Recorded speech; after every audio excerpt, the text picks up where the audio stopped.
សួស្តីទាំងអស់គ្នាខ្ញុំខាព្រហ្មចារីពាក្យនេះគឺជាពាក្យមួយដែលយើងឮសង្គមនិយាយច្រើនណាស់ជាពិសេសនៅពេលដែលប្រើវាដើម្បីវាតម្លៃមនុស្សស្រីមើលម្នាក់ហ្នឹងអត់ល្អទេអស់ព្រហ្មចារីឬអស់កមុំអីកាលពីខ្ញុំនៅក្មេង12 13ឆ្នាំខ្ញុំក៏នៅក្រុមគំនាបសង្គមនេះដែរពេលដែលឮថាអ្នកដែលរៀននៅក្នុងថ្នាក់ខ្ញុំម្នាក់គាត់ធ្លាប់រួមភេទហើយខ្ញុំក៏ដើរនិយាយតគ្នាពីរឿងគាត់ថាគាត់នឹងអស់ព្រហ្មចារីហើយជាមនុស្សមិនល្អទេប៉ុន្តែដល់ពេលធំឡើងទៅខ្ញុំចាប់ផ្ដើមគិតពីរឿងនេះឡើងវិញតើហេតុអីបានជាសង្គមឲ្យតម្លៃព្រហ្មចារីនេះម៉េះមុននឹងនិយាយពីតម្លៃព្រហ្មចារីយើងគួរនិយាយពីនិយមន័យវាសិនជាទូទៅអ្នកដែលនៅព្រហ្មចារីគឺសំដៅទៅលើអ្នកដែលមិនធ្លាប់រួមភេទគឺរួមភេទដោយដាក់ប្រដាប់ភេទបុរសចូលទៅក្នុងប្រដាប់ភេទស្ត្រីប៉ុន្តែនិយមន័យនេះសពេចសពិលព្រោះការរួមភេទមានច្រើនប្រភេទបើសិនបើមនុស្សម្នាក់គាត់ធ្លាប់តែរួមភេទតាមមាត់តើគាត់នៅព្រហ្មចារីអត់ចុះបើសិនបើរួមភេទតាមទ្វារធំចុះបើអ្នកស្រឡាញ់ភេទដូចគ្នាវិញតើគាត់នៅព្រហ្មចារីមួយជីវិតមែនគេអាចថាព្រហ្មចារីគឺមានន័យថាសន្ទះព្រហ្មចារីនៅពុំទាន់ដាច់រលាត់អូខេចុះបើសិនបើគាត់ធ្លាប់សម្រេចផ្លូវភេទដោយខ្លួនឯងដោយប្រើដៃឬប្រើឧបករណ៍ជំនួយផ្លូវភេទ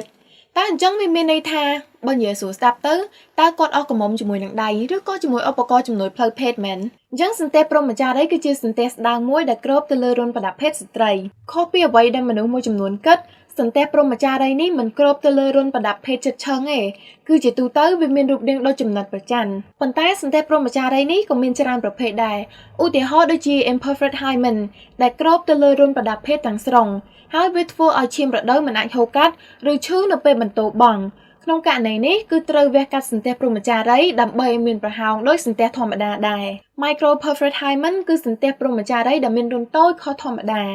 ឈាមរដូវនៅតែអាចហូរកាត់បានអញ្ចឹងប៉ុន្តែវាអាចពិបាកក្នុងករណីប្រើ tampon ព្រោះវាអាចធ្វើឲ្យពិបាកដកចេញ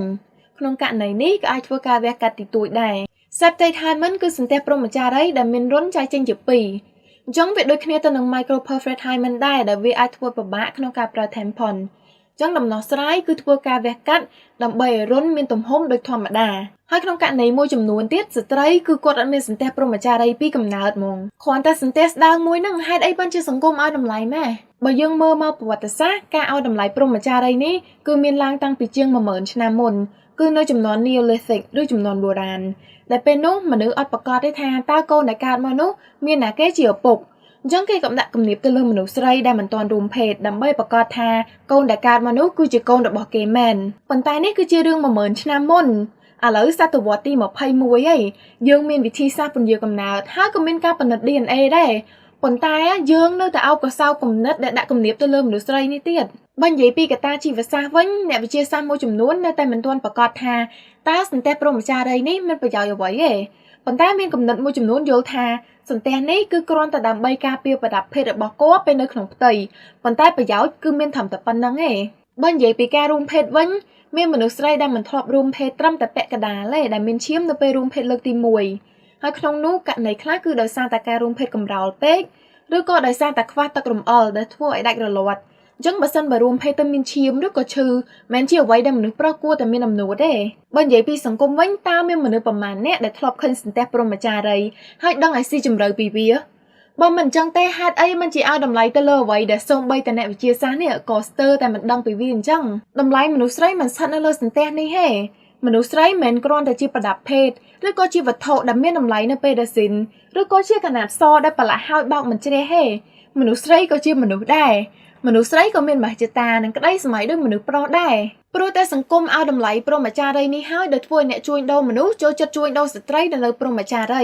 ព្រោះតែភ្ញៀវឲ្យតម្លៃខ្ពស់ហើយដោយសារតែបែបនេះហើយទើបមេបនខ្លះគាត់បង្ខំស្ត្រីរស់ស៊ីផ្លូវភេទរបស់គាត់ឲ្យទៅដេរសន្ទះព្រហ្មចារីឡើងវិញដើម្បីបានតម្លៃថ្លៃសាកសម័យមើលបើសិនបើមនុស្សមិនឲ្យតម្លៃទៅលើសន្ទះព្រហ្មចារីនេះទេក៏មិនមានហេតុផលណាដែលមនុស្សស្រីត្រូវទៅដេរវាឡើងវិញដែរហើយហេតុអីបានជាព្រហ្មចារីនេះសំដៅលើតែមនុស្សស្រីចុះមនុស្សប្រុសវិញមានព្រហ្មចារីអត់ហើយកំណត់ដោយរបៀបណា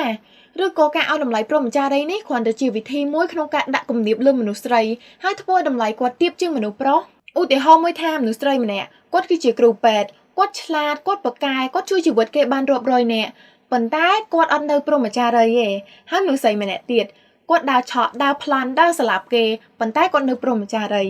ចឹងនៅក្នុងផ្នែកសង្គមតើមនុស្សស្រីមួយណាដែលមានតម្លៃជាងខ្ញុំចង់ប្រាប់ទៅមនុស្សស្រីទាំងអស់ថាតម្លៃរបស់យើងគឺខ្លួនយើងជាអ្នកដាក់មិនអ្នកដតីហើយក៏មិនសង្គមទេ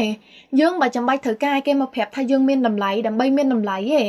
តម្លៃរបស់យើងគឺស្ថិតនៅលើខ្លួនយើងនៅលើក្តីស្រមៃរបស់យើងអ្វីដែលយើងអាចធ្វើបាននិងអ្វីដែលយើងអាចជួយសង្គមបានជាពិសេសវាមិនស្ថិតនៅលើសន្ទះស្បែកមួយទេចាអរគុណដែលបានមើលហើយបើសិនបើចូលចិត្តវីដេអូនេះកុំភ្លេច like share និង subscribe ផងបាយបាយ